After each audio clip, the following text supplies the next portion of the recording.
안녕하세요. 여러분의 투자 길잡이 엔트공입니다. 오늘 우리가 함께 파헤쳐볼 기업은 바로 한샘인데요. 각오하면 깍 떠오르는 정말 우리에게 친숙한 이름이죠.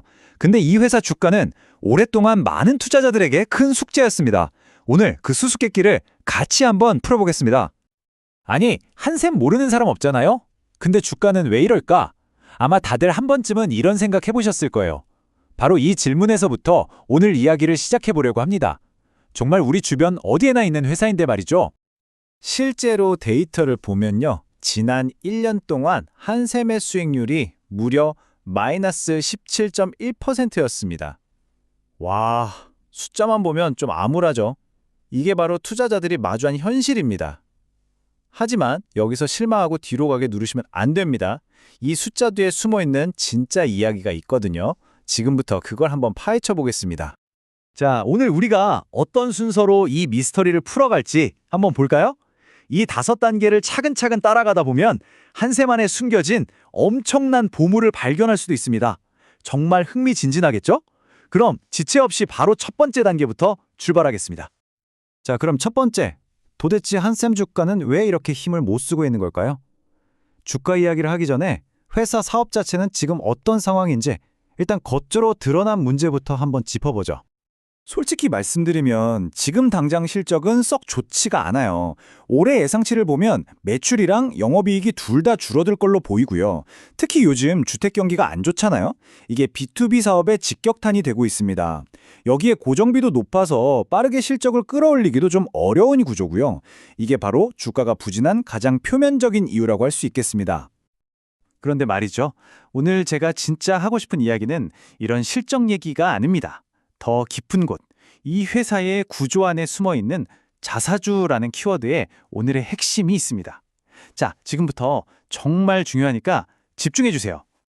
혹시 자사주가 뭔지 좀 헷갈리는 분들을 위해 아주 쉽게 설명해 드릴게요. 그냥 회사가 자기 돈으로 자기 회사 주식을 다시 사들이는 거예요. 원래 목적은 주주들한테 이익을 돌려주기 위한 아주 좋은 활동이죠.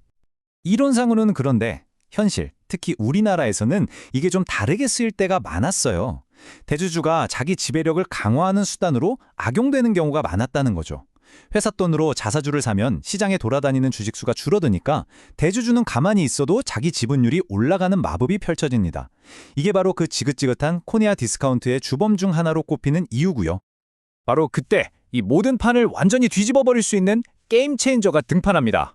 마치 영화 속 주인공처럼 이 문제를 근본적으로 해결할 수 있는 새로운 법안이 지금 논의되고 있습니다. 이 법안의 핵심은 딱 하나, 바로 소각입니다. 소각. 사들인 자사주를 그냥 창고에 쌓아두지 말고 아예 불태워서 없애버리라는 거예요. 그럼 더 이상 대주주 마음대로 이걸 경영권 방어 수단으로 쓸 수가 없게 되겠죠? 이게 그냥 뜬구름 잡는 소리가 아닙니다. 지금 보세요. 여러 정당에서 앞다투어 비슷한 법안을 내놓고 있어요. 소각해야 하는 기간은 조금씩 다르지만 가지고 있는 자사주, 소각해라. 이 큰 방향은 다 똑같습니다. 이건 정말 강력한 정치적 신호라고 볼 수 있어요. 그래서 이 소각이 왜 그렇게 중요하냐고요? 자, 피자를 한번 생각해 보세요. 8조각짜리 피자가 있는데 제가 2조각을 그냥 뺏어서 버렸어요. 그럼 어떻게 되죠? 남아있는 6조각 하나하나가 훨씬 커지겠죠? 똑같습니다. 주식을 소각하면 내가 가진 주식 한 주의 가치가 그냥 저절로 올라가는 겁니다. 엄청나죠? 자, 이제 모든 퍼즐 조각들이 한샘을 향해 모여들고 있습니다. 우리가 지금까지 얘기한 이 자사주 소각법이 만약에 통과된다면 한샘에는 대체 무슨 일이 벌어질까요? 드디어 우리가 찾던 보물지도가 가리키는 곳이 나옵니다. 여러분, 이 숫자를 한번 보시죠. 29.5%. 잠시 숨 좀 고르고 이 숫자가 과연 뭘 의미할지 한번 생각해 보세요. 정말 어마어마한 숫자입니다. 네, 그렇습니다. 한샘이 가지고 있는 자사주 비율이 무려 29.5%입니다. 전체 주식의 거의 3분의 1을 회사가 되사서 가지고 있다는 뜻이에요. 이건 시장에서 정말 보기 드문 수준입니다. 여기 한샘의 주주 구성을 한번 보세요.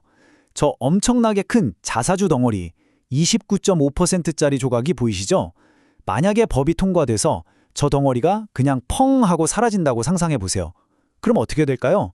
네, 남아있는 다른 모든 주주들의 파이가 저만큼씩 커지는 겁니다. 모든 주주들의 주식 가치가 한순간에 폭등할 수 있는 어마어마한 잠재력이 바로 여기에 숨어 있는 거죠. 자, 이제 거의 다 왔습니다. 이렇게 흥분되는 가능성을 봤지만 우리는 항상 냉철해야 하는 투자자잖아요. 동전의 양면을 모두 봐야 합니다. 마지막 퍼즐 조각을 맞추면서 전체 그림을 완성해 보겠습니다. 다시 한번 현실을 짚어보죠. 우리가 잊으면 안 되는 게 있습니다. 한샘의 본업, 그러니까 가구 사업 자체는 여전히 쉽지 않은 시기를 보내고 있다는 점입니다. 매출이나 이익이 막 드라마틱하게 좋아지고 있는 건 아니에요. 우리는 이 엄청난 호재와 조금은 답답한 현실 사이에서 균형을 잡아야만 합니다. 그래서 한샘에 대한 투자 아이디어를 딱 정리해드리겠습니다. 이건 한샘의 지금 실적을 보고 투자하는 게 아닙니다. 이건 자사주 소각법 통과라는 아주 큰 이벤트가 일어날 거라는 데 거는 일종의 전략적인 베팅인 거죠. 주가가 오를 잠재력은 당연히 저 29.5% 자사주 소각에서 나오는 거고요. 물론 리스크도 명확합니다. 법안이 통과 안 되거나 김 빠진 콜라처럼 약하게 통과될 수도 있다는 점이요. 자, 결국 질문은 이겁니다. 여러분은 이 법안 통과에 베팅 하시겠습니까? 부진한 펀더멘털이라는 리스크를 감수하고 회사의 가치를 단번에 끌어올릴 수 있는 이 강력한 잠재력에 투자할 가치가 있다고 보시나요? 이 질문에 대한 답을 스스로 찾아보시는 것, 그게 바로 오늘 분석의 진짜 마무리입니다.